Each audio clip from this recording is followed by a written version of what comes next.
مولانا روم نے یہ بات عرصہ دراز پہلے بیان فرمائی، علامہ اقبال نے اس کو دوبارہ پھر زندہ کیا اور پھر سے اس کی وضاحت فرمائی۔ اب جس طرح سے پنجابی کی وہ مثال ہے کہ 100 سے آنا ایک کو گال کے مرک رکھو وقت، کہ جو بات حضرت مولانا روم نے بیان کی وہی علامہ اقبال نے کی، ان کے درمیان ایک لمبا عرصہ ہے، اور یہی جملہ بزرگان دین جو ہیں وہ بیان کر رہے ہیں، وہ چاہے پیر مہر علی شاہ صاحب ہیں، سید قطب علی شاہ بخاری رحمۃ اللہ تعالیٰ ہیں، تمام نے ایک ہی بات بیان کی۔ آج لوگ اگر اس کے علاوہ کچھ اور بات بیان کرتے ہیں تو سوچنا چاہیے کہ وہ لوگ جو خود سادات ہیں، جن کے اوپر اللہ رب العزت نے انعام و اکرام فرمایا، ان کو پھر سمجھ نہیں آئے آج تک کہ وہ غلط لکھتے رہے ہیں، وہ غلط بیان کرتے رہے ہیں،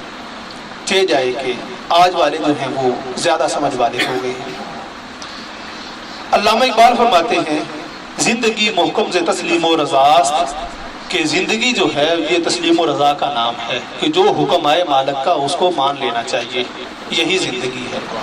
اگر اس کے ساتھ انکار کیا جائے گا تو وہ پھر تسلیم و رضا نہیں ہوگا، وہ پھر آکڑ خانی ہوگی، اور اکڑ کرنے والا جو ہے اس کو اللہ رب العزت پسند نہیں کرتا۔ آگے آپ فرماتے ہیں کہ جو بندہ مومن ہے اس کی جنگ کس لیے ہوتی ہے؟ آپ فرماتے ہیں جنگ شاہان جہاں غارت گریست، کہ بادشاہوں کی جنگ جو ہے وہ تباہی لانا ہے، قتل و غارت کرنا ہے۔ جنگ مومن سنت پیغمبریست،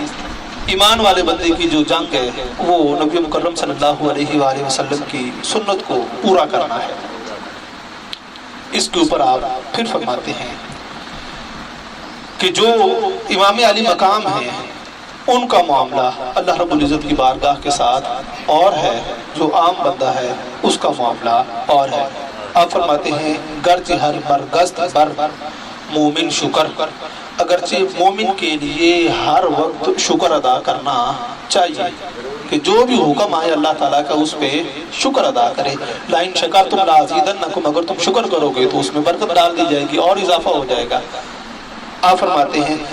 مرکے پورے مرتضیٰ چیزیں دیگر، لیکن امام علی مقام کا جو اللہ رب العزت کی بارگاہ میں حاضر ہونا ہے یہ ایک الگ چیز ہے،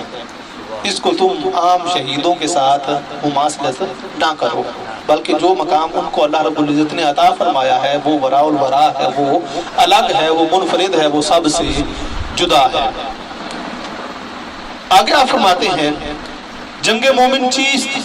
ہجرت سوئے دوست، مومن کی جنگ کیا ہے؟ کہ اپنے دوست کی طرف سفر کرنا، اپنے دوست کے ساتھ ملاقات کے لیے جانا،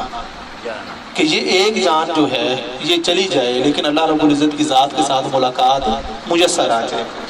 آگے آپ فرماتے ہیں ترک عالم اختیار کوئی دوست، سارے جہان کو چھوڑ کے صرف اپنے محبوب کی گلی کو پسند کرنا، صرف اس کے در کو پسند کرنا کہ خالق حقیقی کا در میسر آ جائے، سارا جہان چھوٹتا ہے تو چھوٹ جائے۔ آگے آپ فرماتے ہیں جو آخری بات، کس نہ دانت جز شہیدی نکتہ را، کو بخون خود خریدی نکتہ را، کہ یہ جو شہادت ہے اس کو جتنا بیان کرتے جائیں گے کہ شہادت کا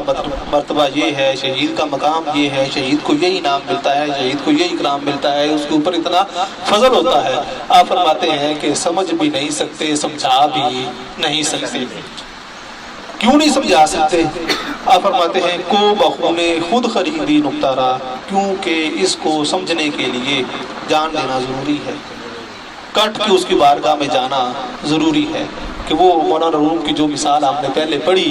کہ گلاس کے اندر شربت تو موجود ہے لیکن اس کو جتنا بیان کرتے جائیں گے اتنا ہی زیادہ مشکل ہوتا چلا جائے گا کہ یہ میٹھا ہے، کیسا میٹھا ہے، یہ پتلا ہے، کتنا پتلا ہے، چہ جائے کہ جب وہ ایک گھونٹ بھر لیا جائے گا تو اس سے میسر آ جائے گا کہ یہ ایسی لذت والا ہے۔ آپ فرماتے ہیں کہ یہی شہادت ہے کہ جب اس کو بندہ چکھ لیتا ہے